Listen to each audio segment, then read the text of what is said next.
कुछ लोग पूछ रहे हैं कि ये उफ क्या है। जलसे के अंदर जिस तरह से आपने यूथिया कहा, शैतान कहा, आपने घटिया जुबान इस्तेमाल की, ना आपको शर्म आई ना आपको हया आई। पूरे पाकिस्तान तहरीक इंसाफ के सपोर्टर्स के ऊपर बात करते हुए शर्म हया ना आई। खुल के इख्तलाफ करें कि आपका हमजा शहबाज साहब से जो है वो इख्तलाफ है।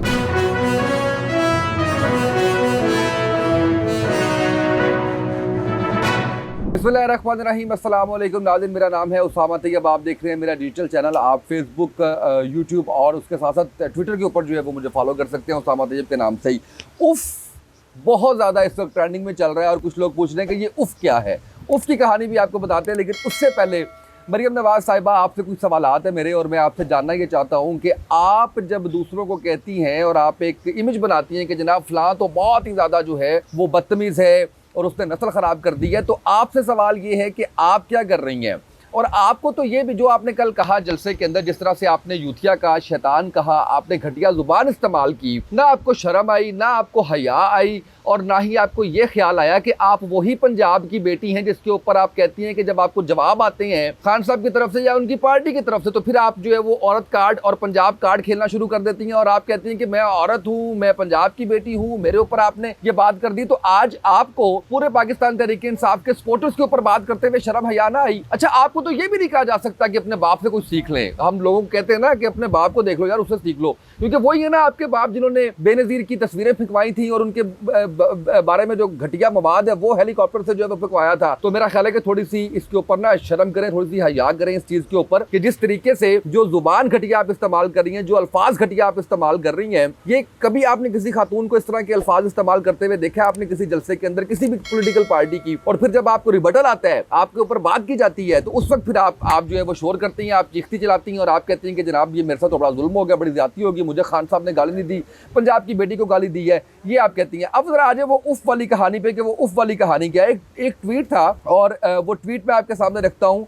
ये जफर नकवी साहब ने ट्वीट किया। उन्होंने कहा कि एक बंदे ने मुझे कॉल की कि नकवी साहब मेरा 16 यूनिट्स का 1000 रुपये बिजली का बिल आया है, आप बराए करम सीएम शहबाज और मरियम नवाज। ये सीएम शहबाज इसलिए कहा है कि इनका जो ट्विटर अकाउंट है वो सीएम शहबाज के नाम से है। अब वो पीएम है, शायद खुद भी उनको यकीन नहीं आता इस बात का। तो वो 1000 रुपये जो है वो कहते हैं कि उनका यूनिट जो है वो उनको 1000 रुपये जो है वो उसका लग रहा है। इसके ऊपर मरियम बीबी ने उफ कहा है और उफ कहने के बाद उन्होंने एक इमोजी बनाई है जो एक रोने वाली इमोजी है। तो मुझे ये बताइए मोहतरमा, हुकूमत आपके चाचे की है, अभी जुमा 8 दिन हुआ है, आपका चाचाजाद जो है वो वजीर आला पंजाब की सीट से उतरा है, पार्टी का कायद आपका बाप है, आप जो है वो वाइस प्रेसिडेंट है पार्टी की जिसकी हुकूमत है। तो उफ किसको सुना रही है, किसको बेवकूफ बना रही हैं आप? या आप खुल के बात करें कि आपका इख्तलाफ है शहबाज शरीफ साहब से, खुल के इख्तलाफ करें कि आपका हमजा शहबाज साहब से जो है वो इख्तलाफ है। अगर वो नहीं कर सकती तो फिर आप किसके बारे में ये सारी बातें कर रही हैं? या नवाज शरीफ साहब जो है वो उनसे जो है वो कुछ गाइडलाइंस ले लें कि क्या करना है? ये तो आप अलग बता रही हैं। या तो आए ना आगे बताएं कि आप ऐलान जंग करें। महंगाई के ऊपर आप बाहर निकला करती थी, आप मार्च की कॉल दिया करती थी, आप जो है वो आवाम के बारे में कहा करती थी कि ये जो हमारी आवाम है ये बड़ी पिसी हुई आवाम है और इसके साथ जुल्म और ज्यादती की जा रही है। आज क्या हुआ है? मैं चाह रहा हूँ आज भी बाहर निकले, आज भी आइए और आके बात कीजिए इन लोगों के ऊपर। ये ट्वीट के ऊपर उफ लिखने से आपकी बात नहीं बननी, दाल नहीं गलनी आपकी। अब जो आपने कल एक और बात की है, नवाज शरीफ साहब जो है वतन वापस आ रहे हैं, आपने ये ऐलान किया है जिसके आसार तो नजर नहीं आ रहे, लेकिन आप कह रही हैं तो आपकी बात पे यकीन कर लेते हैं। और अगर वो वापस आ रहे हैं तो जो मैंने अभी पिछले 1-2 व्लॉग्स के अंदर अपने बात की है वो बड़ी क्लियर बात ये थी कि पंजाब के अंदर जो हुकूमत है उसको गिराने की बात की जा रही है और पूरी कोशिश की जा रही है कि वो हुकूमत जो है वो गिरा ली जाए। उसके बाद ही जो है वो नवाज शरीफ साहब जो है वो उनका कुछ सूरत हाल बनेगी कि वो पाकिस्तान वापस आएंगे। लेकिन अब मरियम साहबा की तरफ से ये बात कर दी गई है कि नवाज शरीफ साहब जो वापस आ रहे हैं। अच्छा, इसके बाद जो दूसरी सूरत हाल है वो ये है कि खान साहब, जैसे मैंने अभी गुज़श्ता पूरे हफ्ते में जो व्लॉग्स किए हैं उसके अंदर मैंने बात की है, नाअहली की तलवार लटक रही है, पाकिस्तान तहरीक इंसाफ को बैन करने की तलवार लटक रही है और इसके अलावा जो है वो खान साहब की गिरफ्तारी की तलवार लटक रही है। आज जो टॉप ट्रेंड चल रहा है सोशल मीडिया पे, खासकर ट्विटर पे, वो है आपका -1 के ऊपर से जो है वो बात की जा रही है।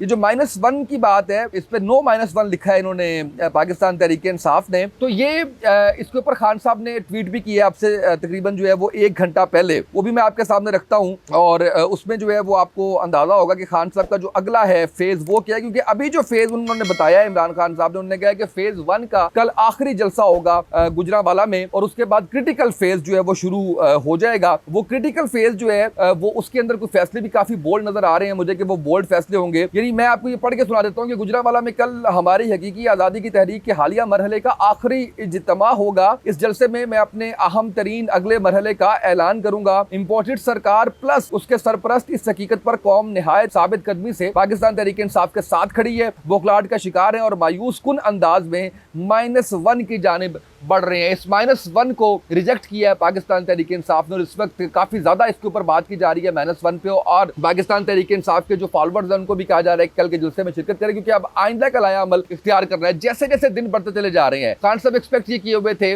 उनकी पार्टी एक्सपेक्ट ये की हुई थी कि अगस्त के महीने के अंदर हुकूमत बदलने के चांसेस हैं। अगस्त का महीना गुजर गया, सितंबर आ गया और ये सितंबर सितमगर साबित होने जा रहा है जो सूरत हाल बन रही है। तो सितंबर के महीना ये बहुत अहम है खान साहब की नाअहली के हवाले से, क्योंकि 15 दिन बाद फर्द जुर्म आयद हो जानी है। जज जेबा केस के अंदर भी उन पर, जिसके ऊपर वो उनको सही मौका शायद नहीं मिला बोलने का, ये काफी बात की जा रही है, क्योंकि जब वक्फा हुआ तो उस वक्फे के अंदर भी नहीं मौका मिला खान साहब को बोलने का। तो अब जो है वो ये इसकी फर्द जुर्म है। उसके अलावा तोशाखाना केस के अंदर उन्होंने अपना जवाब दाखिल करवाया हुआ है, नाअहली की तलवार उनके ऊपर मौजूद है। गिरफ्तार अगर करते हैं तो फिर हालात काबू में आना जो है वो काफी मुश्किल हो जाएंगे। अब देखना ये है कि ये जो क्रिटिकल सेकंड फेज की बात कर रहे हैं खान साहब, ये जाहिर है कि खान साहब अपने खतरनाक होने की बात करते हैं कि मैं खतरनाक हो रहा हूँ और मैं बहुत खतरनाक हो जाऊंगा और जेल में अगर मैं गया तो मैं और ज़्यादा खतरनाक हो जाऊंगा। तो ये जो सेकंड फेज है ये उस खतरनाक के साथ हमें जोड़ने की ज़रूरत है, क्योंकि खान साहब अगर जो है वो कुछ चीज़ें ऐसी बयान करेंगे जो इस सिस्टम को हिला के रख देंगी, तो शायद वो इस सिस्टम के लिए या इस मुल्क के लिए वो बेहतरी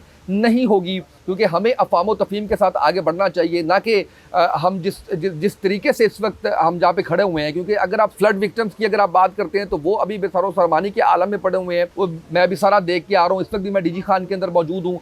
कोई मैं समझता हूँ कि आसरा नहीं है उन लोगों का। और मैं बार बार इमदाद की बात भी कर रहा हूँ और मैं फिर ये बात करूँगा कि ये मत समझिए कि राशन पूरा हो गया, ये मत समझिए कि खैमे पूरे हो गए, ये मत समझिए कि मच्छरदानी पूरी हो गई है। कुछ भी अभी चीज़ें जो है वो पूरी नहीं है। लोग इंतहाई परेशानी के आलम में सड़कों पे अपनी ज़िंदगी गुजारने पर छोटे बच्चों के साथ मजबूर है। तो उनकी जितनी मदद कर सकते हैं वो करें। अब जो मैं हुकूमत की बात कर रहा हूँ कि हुकूमत ना होने के बराबर नज़र आ रही है मुझे, चाहे वो आपकी पाकिस्तान तहरीक इंसाफ की हुकूमत है पंजाब के अंदर और KPK के अंदर, और अगर आपकी सिंध के अंदर पाकिस्तान पीपल्स पार्टी की हुकूमत है या वफाकी हुकूमत नून लीग की है, तो कमोबेश तमाम पार्टीज इस वक्त हुकूमत का हिस्सा है, जो उस तरह से नज़र नहीं आ रही जैसे बाकी जमातें हमें नज़र आ रही हैं, सोशल वर्कर्स हमें नज़र आ रहे हैं, NGOs हमें नज़र आ रही हैं, जिसके अंदर जो है वो बात की जाए। मैंने जैसे आपको बताया कि हमने ओरिगा ग्रुप ऑफ कंपनीज़ के जो मालिकान हैं उनकी जानिब से और उसके साथ साथ जो है वो मुलाजमीन हैं उनकी जानिब से जो हमें फ़ंड मिला था वो हमने डिस्ट्रीब्यूट किया है। उसमें काशिफ साहब हैं, हमारे बड़े प्यारे भाई हैं, उन्होंने बड़ा हमें जो है वो हेल्प आउट किया। उस्मान साहब हमारे साथ थे, वकार साहब हमारे साथ थे, अमजद साहब हमारे साथ थे। तो ये सब लोगों ने बड़ा वहाँ पे लोग जो है वो उनको ढूंढ के उन तक जो है वो ये इमदाद पहुँचा रहे हैं। क्योंकि अगले इलाके आज भी जनूबी पंजाब में भी ऐसे हैं जो जिसके अंदर हम ये समझते हैं कि आपका पहुँचना बड़ा मुश्किल है। तो वहाँ पर ये लोकल लोग जो है वो ज़्यादा अच्छे तरीके से वहाँ पे